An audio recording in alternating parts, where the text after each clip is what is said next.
The text notification came while I was reviewing patient charts at the clinic. Dad's birthday dinner tonight, 6 p.m. Please try to make it this time, Mom. I glanced at the clock showing 4:47 p.m., then at the stack of overnight emergency cases waiting for my review. 3 surgeries scheduled for tomorrow morning, 2 research reports due to the university, and a conference call with the pharmaceutical company about our latest trial results. But it was Dad's 72nd birthday. I saved my work, locked the office, and drove across town to the house where I'd grown up explaining why I wanted to be a veterinarian instead of something more prestigious. Sarah's here, Mom announced as I walked through the kitchen door, still wearing my clinic scrubs under a hastily thrown-on cardigan. We were wondering if you'd make it. Traffic from the animal hospital, I said, hugging her. The familiar scent of her famous roast beef filled the kitchen. The same meal she'd made for every family birthday since I could remember. Sister Kelly looked up from her phone, raising an eyebrow at my appearance. Let me guess, another emergency with someone's pet? Something like that, I replied, washing my hands at the kitchen sink. Through the window I could see Dad setting up the outdoor speakers for dinner music, the same ritual he'd followed for decades. Sarah works so hard, Mom said, arranging dinner rolls in a basket. She was at the clinic until almost 5 today. Well, someone has to take care of the puppies and kittens, Kelly said with a knowing smile. Though I still don't understand why you didn't go to medical school like we talked about. Human patience, real prestige, actual money. I dried my hands with the dish towel, the same faded blue one Mom had used throughout my childhood. Veterinary medicine suits me. Brother Marcus appeared in the kitchen doorway, loosening his tie from his banking job. The animal doctor is here. Did you save any lives today, sis? A few, I said simply. Mark just closed another major commercial loan, Kelly announced proudly. 7 figures this time. That's wonderful, I said and meant it. Marcus had worked hard to build his career in commercial banking, and his success made the whole family proud. Real money, real impact, Dad added, joining us in the kitchen. Not that your work isn't important, sweetheart, he quickly added, patting my shoulder. But you know what I mean. I did know what he meant. For 15 years since I'd graduated from veterinary school, family gatherings had included gentle suggestions that I consider transitioning to human medicine. They meant well, but they saw my career through the lens of their own understanding: dogs and cats, routine checkups, the occasional emergency that interrupted family dinners. Let's eat before everything gets cold, Mom suggested, and we moved to the dining room where she'd set the table with her good china, the same pattern she'd used for special occasions throughout my childhood. Dinner conversation flowed through its familiar patterns. Marcus discussed interest rates and market trends. Kelly shared updates about her marketing firm's latest campaigns. Dad told stories about his recent golf games with retired colleagues. Mom asked everyone about their plans for the upcoming holidays. Sarah, how's the animal business? Uncle Bob asked, cutting into his roast beef. Still playing with puppies all day? The table chuckled warmly. It wasn't malicious. They genuinely saw my work as something pleasant but simple, like an extended version of childhood play with pets. Business is steady, I replied, taking a sip of water. We've been pretty busy lately. Sarah's clinic is always busy, Mom said supportively. She works such long hours. Well, animals get sick just like people, Aunt Linda added. Someone has to take care of them. Still, Kelly said, setting down her fork, I sometimes wonder what you could have accomplished in human medicine. All that intelligence and dedication applied to saving actual people. Animals matter too, I said gently. Of course they do, Dad said quickly. But you have to admit there's a difference in impact. Marcus affects entire businesses with his loans. Kelly's campaigns reach millions of consumers. You're taking care of individual pets. I nodded, understanding their perspective. From the outside, my work did appear to be about individual animals, one appointment at a time. They couldn't see the research happening in the background, the late nights analyzing data, the collaboration with human medical researchers, the pharmaceutical trials that might eventually benefit both animal and human patients. Remember when you were little? Mom asked with a nostalgic smile. You were always bringing home stray cats and injured birds. We should have known you'd end up working with animals professionally. Some things don't change, Kelly agreed. Still playing with animals instead of a real job. Everyone chuckled at the familiar joke. I just nodded and helped clear dishes, the same way I'd responded to similar comments for years. There was no point in explaining the complexity of veterinary research or the significance of cross-species medical breakthroughs. They saw what they understood and I'd learned to let them. Coffee and cake in the living room, Mom announced, carrying Dad's birthday cake toward the other room. I want to check the news before we start the birthday celebration. We settled into the comfortable living room furniture, the same couch and chairs that had anchored family gatherings for decades. Dad reached for the remote control, flipping through channels until he found the local evening news. And in medical news tonight, the anchor was saying, a groundbreaking veterinary research project at State University has earned national recognition for its potential impact on both animal and human health. I glanced up from my coffee, recognizing the story. The pharmaceutical company had mentioned something about media coverage, but I hadn't expected local television news. The American Veterinary Medical Association has awarded its highest research honor to Dr. Sarah Chin for her innovative work developing targeted cancer treatments that show promise for both veterinary and human applications. The room went suddenly quiet. Mom's coffee cup froze halfway to her lips. Dr. Chen's research into comparative oncology has attracted attention from major pharmaceutical companies and human medical researchers, who believe her findings could revolutionize cancer treatment across species. The camera cut to footage from yesterday's award ceremony. There I was, accepting a crystal trophy on a stage I'd barely had time to prepare for, wearing the navy blue dress I'd bought specifically for the occasion. The groundbreaking treatment protocol developed by Dr. Chin has shown remarkable success rates in clinical trials, with several major universities now collaborating to adapt her discoveries for human cancer patients. Mom dropped her plate. The sound of china hitting the hardwood floor echoed through the suddenly silent living room. The research team led by Dr. Chin has been awarded a 3-year, $12 million grant to continue their comparative cancer studies, representing one of the largest research grants ever given to a veterinary program. Dad stared at the television screen, then at me, then back at the screen where my name appeared in bold letters under my photograph. We're joined now by Dr. Michael Roberts from the National Cancer Institute, the anchor continued. Dr. Roberts, can you explain the significance of Dr. Chen's work? The camera switched to a distinguished older man in a white lab coat. Dr. Chen's research represents a paradigm shift in how we approach cancer treatment. Her work with naturally occurring cancers in animal patients has provided insights that human medicine has been seeking for decades. The implications for cancer treatment across species are truly remarkable. Kelly slowly set down her coffee cup, her marketing professional's mind clearly processing what we'd just heard. Sarah, she said quietly, $12 million? The grant will fund the next phase of research, I explained simply, the same way I'd responded to congratulations from colleagues all week. You're on television, Marcus said as if he couldn't quite believe what he was seeing. The national news picked up this story? The pharmaceutical companies are interested in the applications, I said, watching my family's faces as they processed information that completely reframed their understanding of my career. Dr. Chen's team has published findings in both veterinary and human medical journals, the news anchor continued, and her research has been cited by oncologists worldwide as a breakthrough in comparative cancer studies. Published in medical journals? Dad asked, leaning forward in his chair. Human medical journals? Cross-species research applies to both fields, I explained.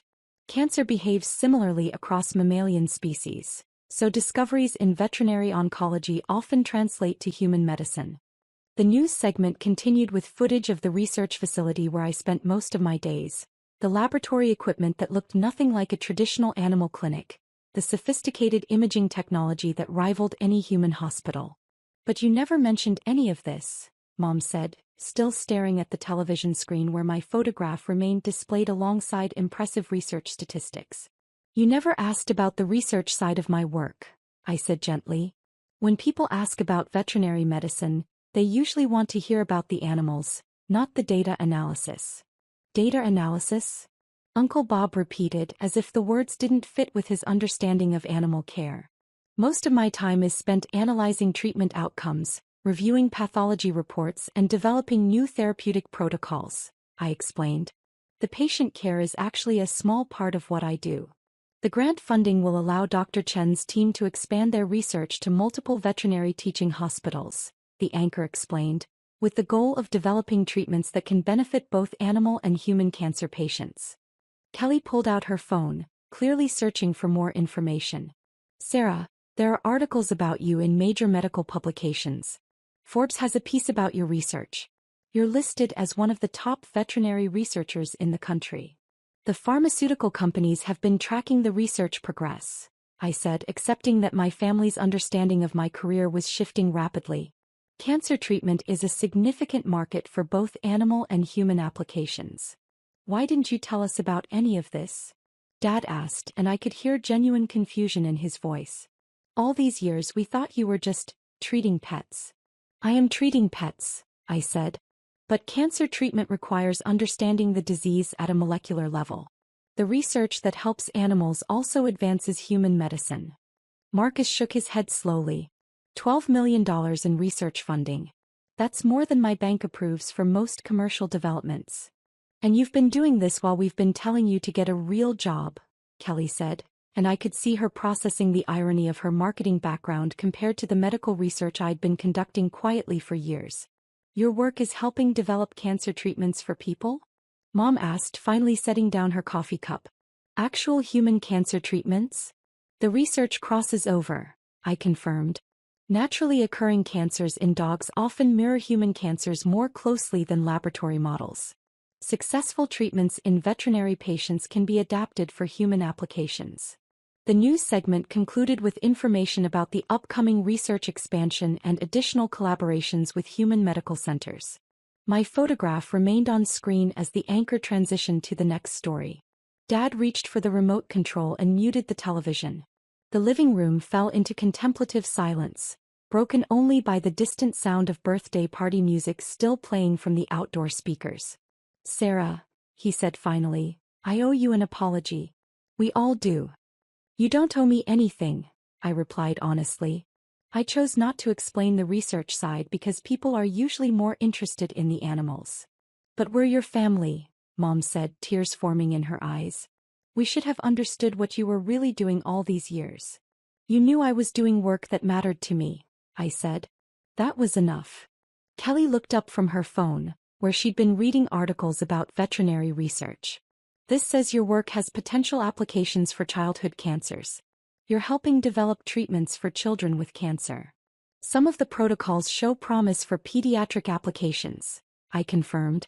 Cross-species research often reveals treatment approaches that wouldn't be discovered through traditional human-only studies. All this time, Uncle Bob said slowly, we've been joking about you playing with animals and you've been developing cancer treatments. The animals are still the most rewarding part, I said truthfully. Every patient matters whether they have 4 legs or 2. Marcus stood up and walked to the window, looking out at the backyard where we'd spent countless family gatherings. I make loans for businesses, he said quietly. Important work, good money, but nothing that will change medicine. Your work supports economic development, I pointed out. That matters too. Not like this, he said, turning back toward the room. Not like developing treatments that save lives. Dad picked up the remote control and unmuted the television, flipping through channels until he found another news program. I want to see if any other stations are covering this story, he explained. We found 3 more news segments about the veterinary research grant, each one providing additional details about the scope of the work and its potential impact. Seeing my name and photograph repeatedly on television seemed to help my family understand the significance of recognition I'd been receiving within the veterinary and medical communities. The research team's work with comparative oncology has attracted international attention, one anchor explained, with universities in Canada and Europe requesting collaboration on similar studies. International collaboration? Mom asked, looking at me with new understanding. You're working with researchers around the world? Cancer research benefits from global cooperation, I explained. Sharing data and treatment protocols helps develop better therapies faster. Kelly continued reading articles on her phone, occasionally sharing details with the rest of the family. This says you've been published in 37 peer-reviewed journals over the past 5 years. 37 publications. Research requires documentation, I said simply. Publishing findings allows other researchers to build on the work. I don't publish anything, Marcus admitted. I just approve loans and file reports. Different types of work require different approaches, I pointed out. Banking supports community development in ways that research can't. But I could see that my family's perspective on their own careers was shifting as dramatically as their understanding of mine. The work they'd considered more prestigious and impactful suddenly seemed smaller in comparison to medical research with global implications. Sarah, Dad said, reaching for my hand, I'm proud of you. I've always been proud of you, but I didn't understand what you were really accomplishing. You raised me to pursue work that mattered, I replied. Everything I learned about dedication and persistence came from watching you build your own career. But we discouraged you from staying in veterinary medicine, Mom said sadly. All those years of suggesting you switch to human medicine, when you were already contributing to human medicine through your research. You wanted me to succeed, I said. That support mattered even when we disagreed about the path. The evening news concluded with weather and sports, and Dad finally turned off the television. The living room felt different somehow, as if the family dynamics had shifted during the past hour of watching my professional recognition play out on multiple news programs. We never really asked about your research, Kelly said thoughtfully. When you talked about work, we heard animal clinic and assumed we understood everything. Most people associate veterinary medicine with pet care, I said. It's easier to let them maintain that understanding than to explain research methodology and pharmaceutical development. But we're not most people, Marcus said firmly. We're your family. We should have been curious enough to ask better questions. You asked the questions that mattered to you, I pointed out.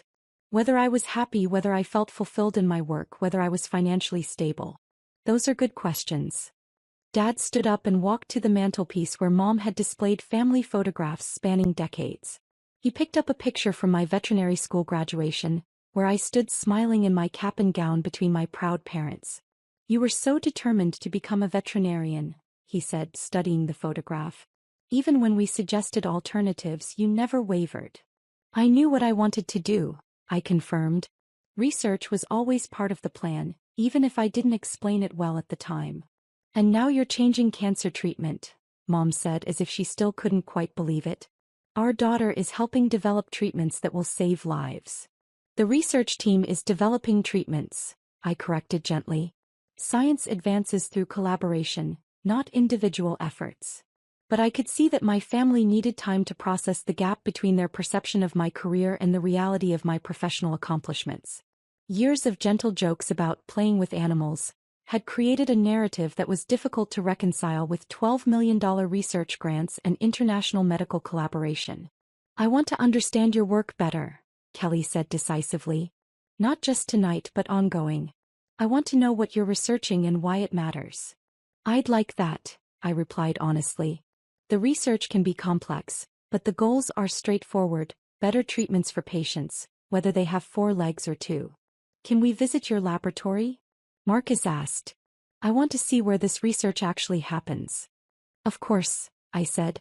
Though it might be less dramatic than television makes it appear. Mostly data analysis and careful documentation. Still, Dad said, replacing the graduation photograph on the mantelpiece, I'd like to understand what a typical day looks like for you. As we cleaned up the coffee cups and birthday cake plates, conversation continued about the research, the implications of cross-species cancer treatment, and the collaborative nature of modern medical research. My family asked thoughtful questions about the grant funding, the publication process, and the timeline for developing new treatments. Sarah, Mom said as I prepared to leave, next time someone asks about your work, I'm going to know how to answer properly. You always answered properly, I said, hugging her goodbye. You told people I help animals, which is true. Everything else is just technical details. Technical details that are changing medicine, Dad pointed out, walking me to my car. Details that matter to patients and families dealing with cancer. Driving home through the familiar streets of my childhood neighborhood, I reflected on the evening's unexpected turn. My family's discovery of my professional recognition felt surreal, like watching strangers react to news about someone they'd never met. But perhaps the most meaningful part wasn't their amazement at the grants and publications. It was their genuine interest in understanding work they'd never thought to ask about, their recognition that my quiet dedication to veterinary research had been building toward something significant all along. The next morning, I returned to my normal routine patient rounds at dawn, laboratory work until noon, data analysis through the afternoon. But my phone buzzed throughout the day with messages from family members sharing articles they'd found about veterinary research, asking questions about cancer treatment protocols, expressing newfound appreciation for the complexity of cross-species medicine. Saw another article about your research. Kelly texted with a link to a medical journal interview. I'm telling everyone at work that my sister is developing cancer treatments. Found this piece about veterinary oncology, Marcus wrote, sharing an economics article about pharmaceutical development. Had no idea this was such a major industry. Your father has been researching veterinary medicine all morning, Mom called to report. He wants to understand everything he missed over the years. That evening, Dad called with specific questions about my research methodology. I've been reading about comparative oncology, he said. Can you explain how cancer similarities across species translate to treatment development? For the first time in years, I found myself describing the scientific details of my work to a family member who was genuinely curious about the process, not just the outcomes.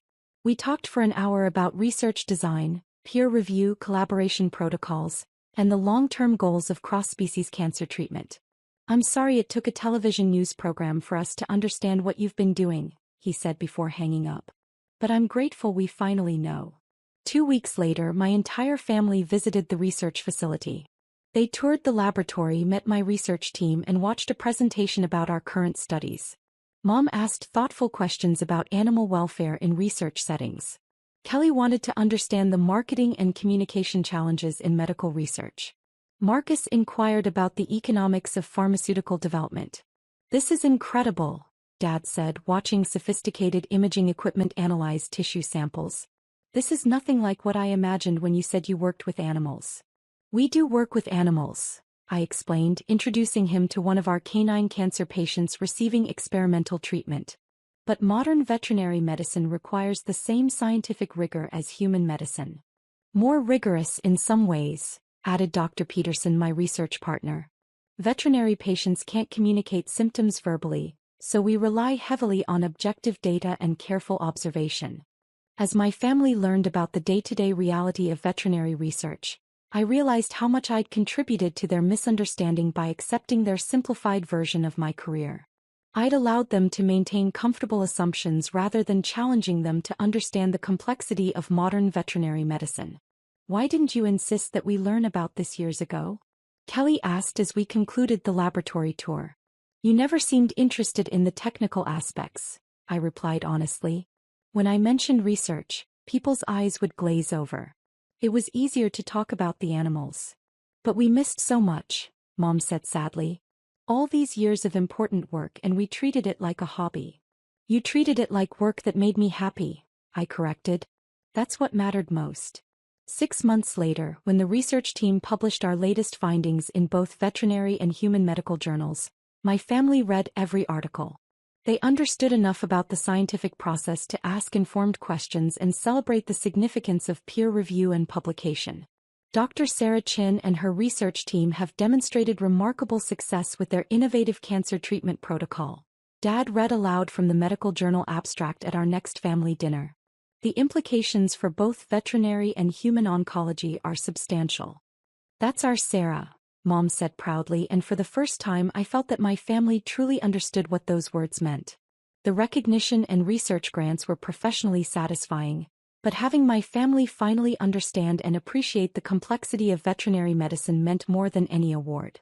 They'd learned to see my career not as playing with animals instead of pursuing real work, but as scientific research that happened to focus on animal patients while contributing to medical advances that benefit all species. Next time someone asks what you do, Kelly said, I'm going to need at least 10 minutes to explain it properly. Just tell them I help animals, I suggested with a smile. Everything else is technical details. Technical details that are changing the world, Dad added firmly. And that's exactly how I plan to describe my daughter's career from now on.